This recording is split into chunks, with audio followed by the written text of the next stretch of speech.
सके।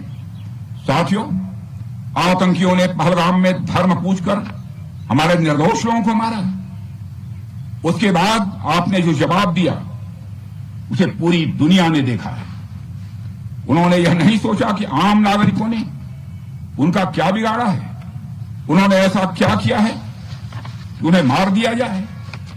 पर मैं यह कहना चाहूंगा, आतंकियों ने भारतीयों को धर्म पूछकर देखकर मारा, धर्म पूछकर मारा, तो हमने आतंकियों को उनका कर्म देखकर मारा है। उन्होंने धर्म देखकर बेगुनाहों की जान ली, यह पाकिस्तान का कर्म था। हमने कर्म देखकर उनका खात्मा किया, यह हमारा भारतीय धर्म है। एक रक्षा मंत्री के रूप में मुझे आप सबको बेहद नजदीक से वर्षों से जानने का और समझने का अवसर मिला है। मैं आपके साहस और पराक्रम को तो जानता ही हूं, साथ ही साथ पहलगाम जैसी घटना के प्रति आपके गुस्से को भी मैं अच्छी तरह जानता हूं। साथियों, मुझे पता है कि पहलगाम के बाद आपके अंदर गुस्सा था, पूरे देश के अंदर गुस्सा था। मुझे पता है कैसा महसूस होता है जब धमनियों में बह रहा रक्त बेकाबू होने लगे।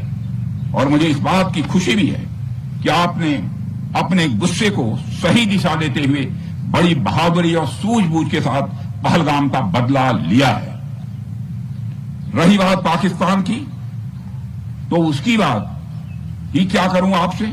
वह देश तो मांगते मांगते अपनी जहालत से एक ऐसी हालात में आ गया है कि उसके बारे में यह भी कहा जा सकता है कि पाकिस्तान जहां भी खड़ा होता है वहीं से मांगने वालों की लाइन प्रारंभ हो जाती है।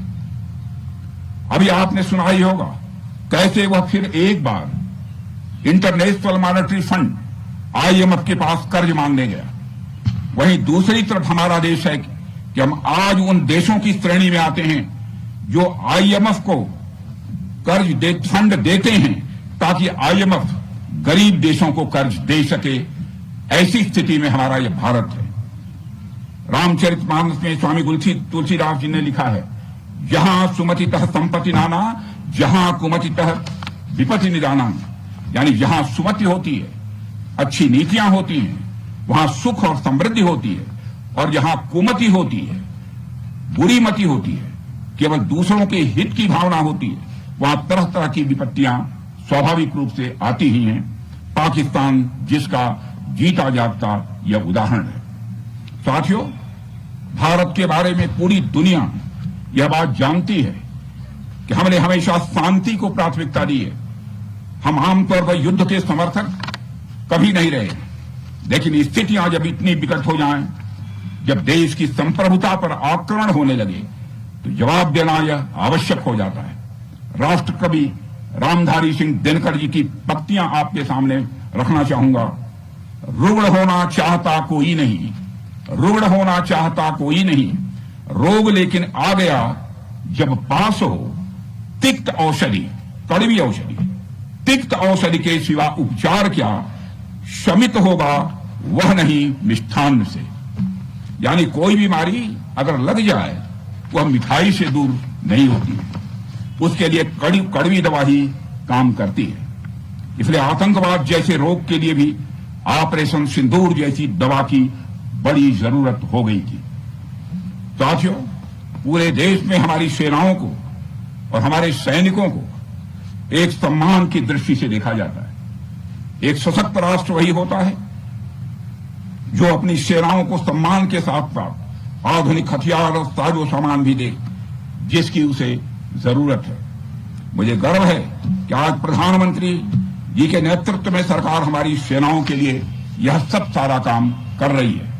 हमने यह सुनिश्चित किया है कि हमारी सेनाएं हर परिस्थिति के लिए तैयार रहें। और मैं यहां पर army chief general Upendra Dwivedi ji को भी बधाई देना चाहता हूं, क्योंकि बार बार मेरी चर्चा होती रही है और बार बार मैं यह पूछता हूं कि जो भी आवश्यकताएं हैं उन आवश्यकताओं को पूरा करने के लिए हम पूरी तरह से तैयार हैं। और इसलिए इसके लिए हम वर्ल्ड क्लास बेहतरीन गुणवत्ता वाले साजो सामान अपनी सेनाओं को देने की कोशिश कर रहे हैं।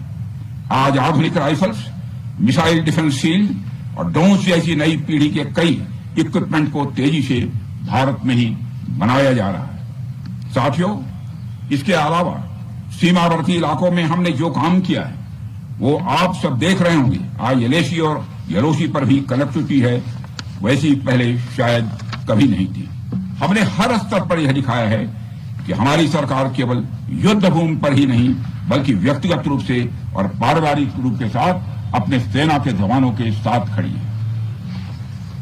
साथियों, अंत में एक बार फिर आप सभी को आपके शौर्य और पराक्रम के लिए हृदय से हार्दिक बधाई देता हूं। मैं आपको यह आश्वासन देता हूं कि हमारे प्रधानमंत्री जी के नेतृत्व में देश की सरकार और देश की जनता हर कदम पर, हर स्थिति में आपके साथ कंधे से कंधा मिलाकर खड़ी है। मुझे पूरा विश्वास है कि आपके सहयोग से हम इस पूरे क्षेत्र में आतंकवाद का समूल नाश करेंगे ताकि कल को कोई भारत की संप्रभुता के खिलाफ आंख उठाने की हिमाकत न कर सके। इसी आशा और विश्वास के साथ आप सबके शौर्य और पराक्रम की सराहना करते हुए और आप सभी को अपनी हार्दिक शुभकामनाएं देते हुए अपना निवेदन समाप्त करता हूं। बोलिए जय हिंद, जय हिंद।